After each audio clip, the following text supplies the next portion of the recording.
The promotion I was promised for completing the project perfectly never happened. Grant Kellerman stood in front of the entire operations division and handed it to someone else as if his promise to me had never existed. I watched him shake Marissa Cole's hand, watched the applause swell around us like nothing was wrong, and something inside me went quiet. I did not argue. I did not cry. I waited until the meeting ended, walked back to my desk, and typed a 2-line resignation. No speech, no emotion, just the truth and a polite, good luck.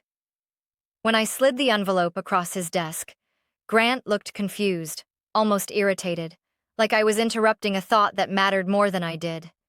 He tore it open without hesitation. I could hear the paper rip. I could hear my own heartbeat. Then his face changed. Confusion, collapsing into disbelief. Disbelief, collapsing into fear. "Avery, is this a joke? Tell me you're joking." I stood there, hands steady at my sides. "I am not joking." He pushed back from his chair, the legs scraping the floor. "You cannot walk out, not after everything you have been leading. You are the only one who understands the Aurora retrofit workflows." His voice cracked on the last word, like he had just realized he said too much. "So, you do need me?" My voice was calm, almost soft. "That is not what I said," he snapped. "You just need to take a day to cool off. You are upset about the announcement, but you cannot throw away your future over one decision." I held his gaze. "You made promises you never intended to keep. That is what I am walking away from." Grant pressed his palm against the resignation letter as if he could hold it down. "Keep it from becoming real. Averly, think Marissa is new. She cannot take over your responsibilities yet. The clients I stepped back then. I hope your good luck comes quickly." His mouth opened again, but nothing came out. He was finally understanding that the moment he betrayed me was the moment he lost control of everything he thought he owned. I walked out of his office knowing his panic was only the beginning. 6 months before that resignation letter shook Grant, he stood beside my workstation at North Star Precision with a voice full of certainty. "Averly, you are the only one I trust with the Aurora retrofit project," he said. "If you deliver this cleanly, the operations program supervisor role is yours." I had looked up from my notes, stunned. "You mean officially mine?" "Yes," he said without hesitation. "This project is massive, a medical device client worth more than $200,000 a quarter. You finish it with 0 deviations, and I will make sure you get the promotion you deserve." The words hit harder than he realized. After a painful divorce and moving back to Minneapolis to rebuild my life, I needed something solid to stand on. "Then I will deliver it," I told him. He smiled like a man who already owned the result. "I know you will." From that day on, my life shifted. My friends learned not to invite me out on weekends because I was always at the plant. My mother called one Sunday afternoon inside. "You sound exhausted, honey. I am just working. It is important." I told her important was an understatement. The Aurora retrofit was complex, tight tolerances, rushed prototypes, constant design revisions. Twice it nearly collapsed. Once because a supplier delayed a critical shipment. Once because a design engineer uploaded the wrong revision. Both times Grant called me at dawn. "Averly, fix this," he demanded, as if I were the only person in Minneapolis capable of holding the entire project together. I did fix it. I coordinated emergency orders, reworked schedules, and talked down a furious client who threatened to pull the contract.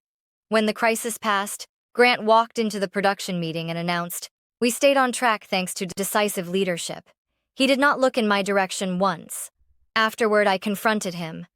"You could have acknowledged what actually happened." He waved a hand. "Everyone knows you're reliable.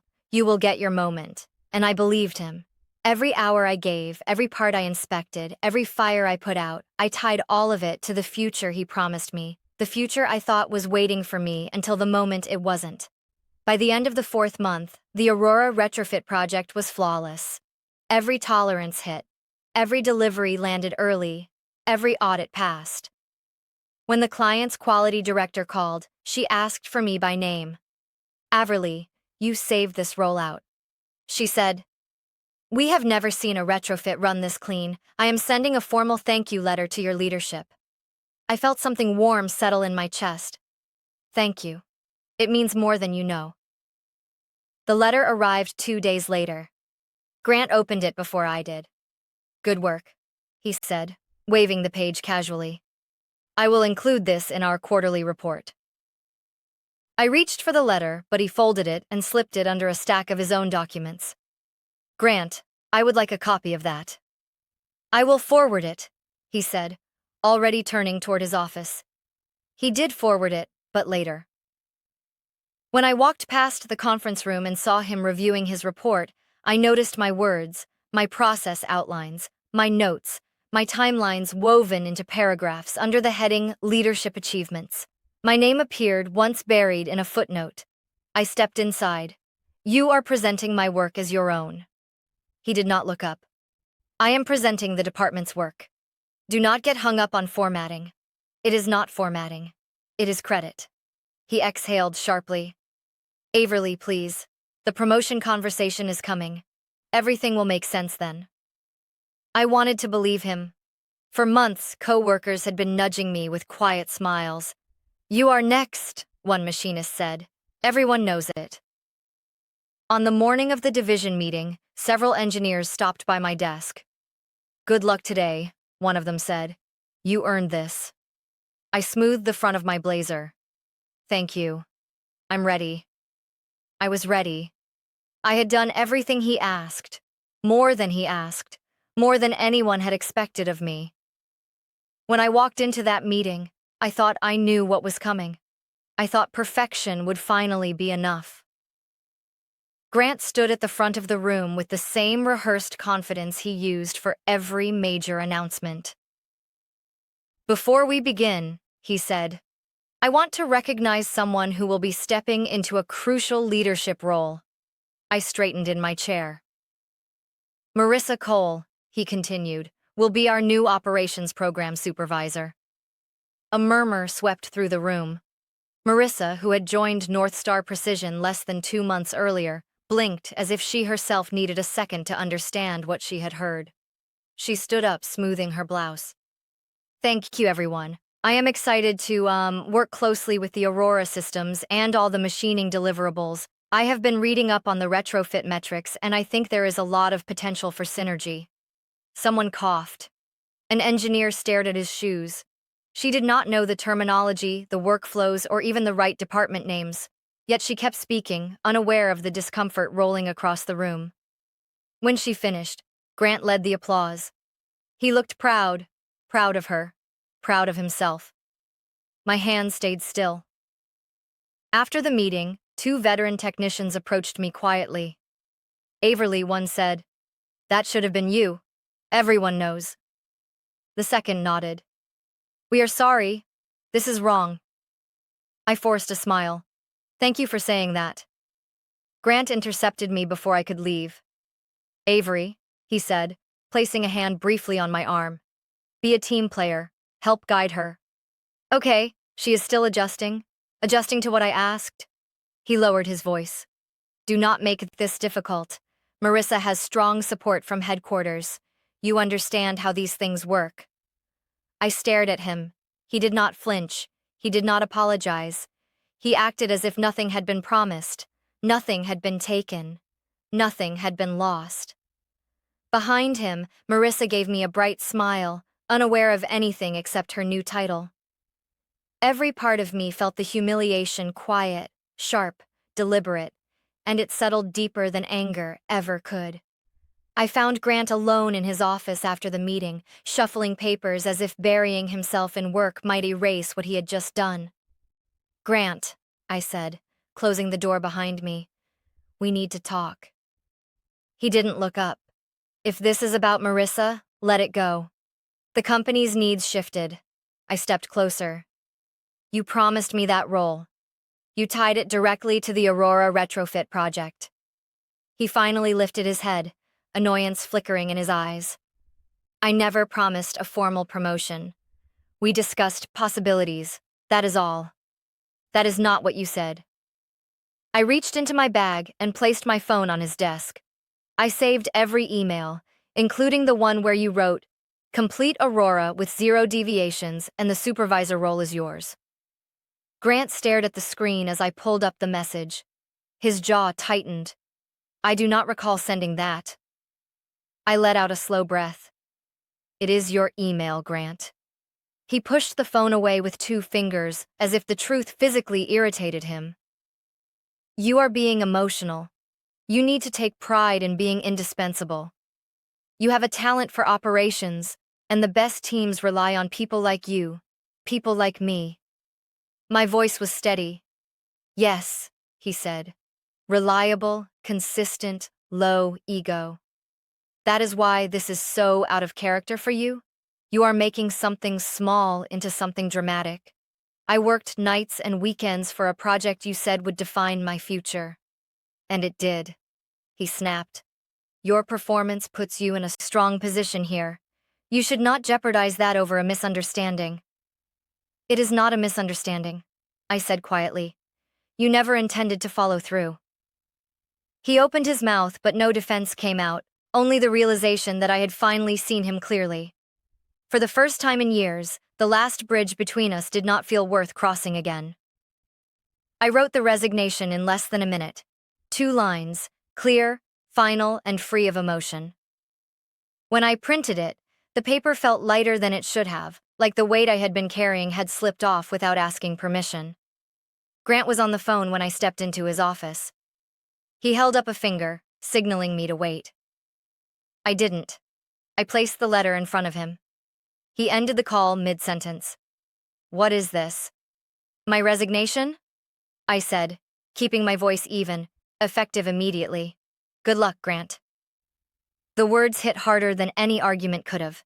He blinked as if he needed time to process a reality he never expected. Everly. Stop. You are not doing this. You are upset. Sit down. No, I said. He tore the letter open, eyes darting across the page. This is ridiculous. You do not quit over one decision.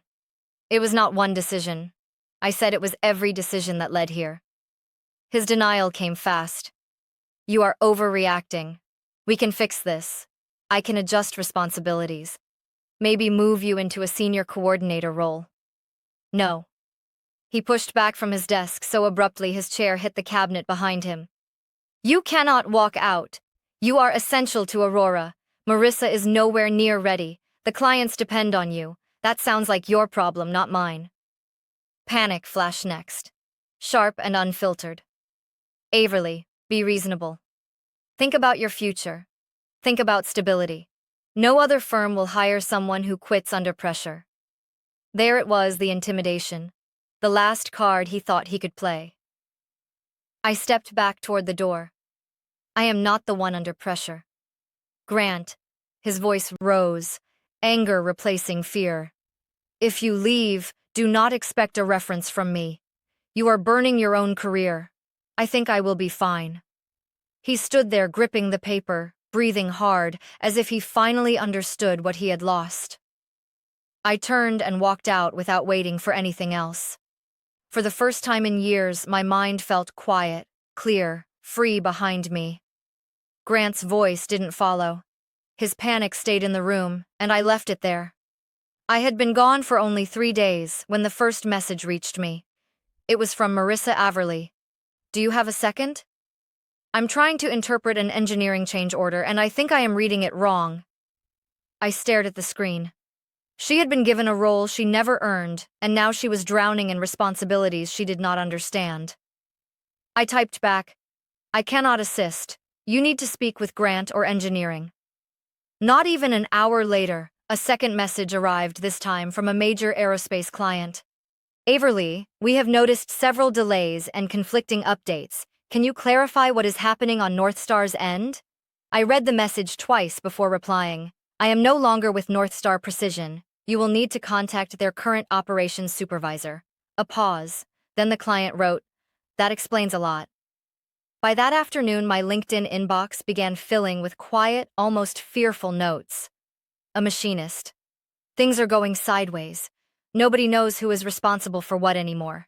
A scheduler. Grant keeps snapping at people. He says everything is under control, but nothing is.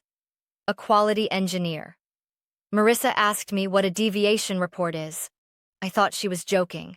I did not respond to any of them. I would not be pulled back into a place that had already taken so much. The next morning, another message came, in this one from the vice president, who once praised Grant's leadership.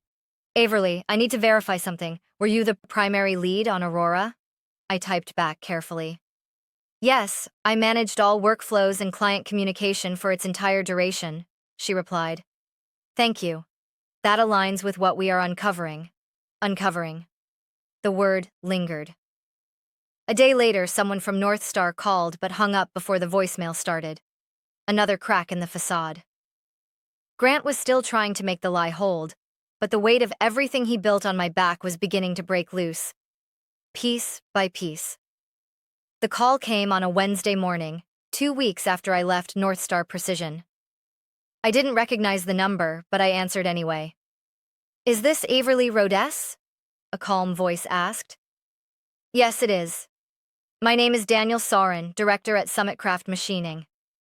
We were given your name by a medical device client who spoke very highly of your leadership on the Aurora retrofit project. I sank into my chair. I appreciate that. I am no longer with North Star. That is exactly why I am calling. He said, we have an opening for a program lead in operations, real authority, autonomy, and fair compensation. I would like to discuss it with you if you are open. I let out a soft breath. You want an interview? No, Daniel said. I want you. The client said you carried work worth more than $200,000 without a single deviation. People like that do not appear often. The directness stunned me for a moment. I could not speak. He continued. If you are interested, we would like to bring you in this week. I believe you will find Summit Craft different from where you came from. After we set a time, I stared at my reflection in the dark screen of my laptop. I wasn't hesitating because I doubted them. I hesitated because I finally understood how low North Star had kept the ceiling above my head. During the interview, Daniel asked one question that cut straight through me. What do you need in order to thrive? No one at North Star had ever asked me anything like that. By the end of the afternoon, they offered me the position. I accept, I said, surprising myself with how steady my voice sounded. My first week at Summit Craft passed without a single emergency call. No late-night texts, no sudden crises, no dread creeping into Sunday evenings. I felt like a person again, not a patch for everyone else's mistakes. But I also knew peace never lasts long when the past still has loose ends. 3 months into my new role at Summit Craft, I received an email from an unfamiliar address at North Star Precision. The subject line read, Internal Audit Inquiry. I almost deleted it, but something told me to open it. Ms. Rhodes. The message began. We are reviewing several inconsistencies in quarterly reports tied to the Aurora retrofit project. Your name appears repeatedly in our document trail. We request a brief call. I replied with a time, expecting a tense conversation. Instead, the auditor, a man named Calvin Brooks, sounded almost relieved when I answered. Thank you for speaking with me, he said. We have found mismatched data in Mr. Kellerman's submissions. We need to confirm who managed specific workflows. I managed all of them. I said, every schedule adjustment, every supplier correction, every quality deviation. Calvin paused. That helps clarify a lot. What exactly is happening? I asked. He exhaled slowly. Grant reported inflated budget numbers, shifted timelines to protect his own metrics, and listed several process improvements under his leadership. But the supporting documentation points to you. I kept my voice calm. I can provide full records. Please do. He said, your transparency will be critical to this review. I spent the evening sending organized files, emails, logs, audit sheets, nothing rewritten, nothing embellished, just the truth. 2 days later, Calvin called back. The board has been informed, he said. And there is something else. Marissa admitted she was placed in the supervisor role due to pressure from headquarters. This opens another layer of review. I leaned back in my chair. I had no part in any of that. We know, he replied. Grant will be facing formal hearings. I ended the call feeling neither vindicated nor angry, just settled. Grant had built a career on borrowed credit, and now the debts were coming due. The final update from North Star arrived on a Monday morning, tucked between routine emails about machining schedules and supplier quotes. I opened it without emotion, the way you might open a letter from a life you no longer belong to. The message was brief. Grant Kellerman has been terminated following confirmed fraudulent reporting. He is prohibited from holding leadership positions in manufacturing for 3 years. Daniel, my director at Summit Craft, noticed the way I stopped typing. Everything all right? Yes, I said, just closure. Another email followed shortly after this one from Marissa. Her tone was quiet, stripped of the breezy confidence she once carried. Averly, I have been reassigned to an entry-level compliance position. They said I need proper grounding before taking on responsibility again. I wanted to tell you I am sorry. I should never have accepted that role the way I did. I replied simply, I hope you learn what you need to grow, she wrote back. I intend to later that week. A letter came through the mailroom at Summit Craft. 2 former engineers from North Star had signed it. Thank you for never bending your integrity to match the politics around you. It read, we stayed because we believed in people like you. We hope your new team sees your worth in ways ours never did. I folded the letter fully and placed it in my drawer. No triumph, no bitterness, just a quiet truth settling into place. Grant had not been undone by me. He had been undone by the shortcuts he believed no one would ever notice. At Summit Craft, I stepped into a new role, leading a multi-million-dollar operations program. My team listened, respected the work, and treated me like someone who belonged at the helm, not in the shadows. When I walked out of North Star, I did it because a broken promise tried to break me. Walking away was the first promise I ever kept to